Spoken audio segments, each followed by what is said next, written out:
तर जनता हळूहळू रस्त्यावर उतरेल, सत्ताधाऱ्यांच्या विरोधात रस्त्यावर उतरेल याची त्यांना चाहूल कदाचित लागली असावी आणि ते उतरले, त्याचं स्वागत करतो आम्ही. कारण मतदान हे पारदर्शकपणे व्हायला पाहिजे, हीच आमची माफक अपेक्षा आहे. मग ते मतदारांनी ठरवायचं आहे कोणाला मतदान करायचं.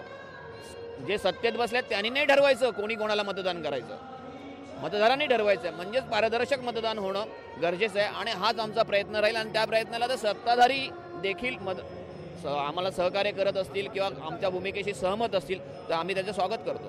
तुम्ही अशी भूमिका घेतली की जोपर्यंत यामध्ये सुधार होत नाही तोपर्यंत निवडणुका घेऊ नका, तुम्ही अशी मागणी केलेली आहे. पण ज्या निवडणुका झाल्या आहेत त्याबद्दल तुमचं तर काय म्हणणं आहे? मग आता ज्या झाल्या आहेत ते झाल्या, त्याच्या कोडबाजी करेपर्यंत तुम्हाला की कालावधी तोपर्यंत त्यांचा पिरियड संपून जाईल. पण इथून पुढे त्या घटना परत होऊ नयेत, परत तशा घटना होऊ नयेत, परत घोळ होऊ नये, परत हे काय बोगस मतदार घुसखोरी, हे जे काय मतचोरी ही होऊ नये यासाठी दक्षता घेणं गरजेचं आहे. खरं तर हे निवडणूक आयोगाचं काम आहे, पण निवडणूक आयोग करत नाही म्हणून आम्हाला करावं लागतं आहे. आणि ज्या काही गोष्टी समोर येतील 15 दिवसानंतर, जो काही समुद्रमंथन होईल आणि त्यातून जो काही बाहेर येईल ते पुन्हा निवडणूक आयोगाकडे आम्ही ठेवूच.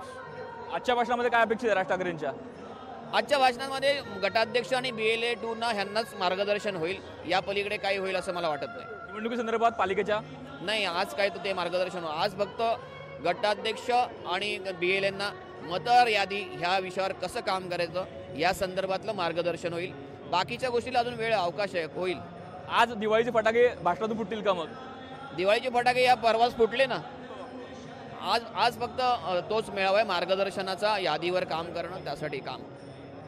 प्रकाश यशवंत केलेकर यांनी आजच्या भाषणाबद्दल नेमकं काय मुद्दे येतील याचा काहीसा अंदाज आपल्याला मांडलेला पाहायला मिळत आहे. कॅमेरामन रोहितसह भूषण शिंदे, लोकशाही मराठी, मुंबई. लोकशाही मराठी ऐका, पहा, जागरूक रहा.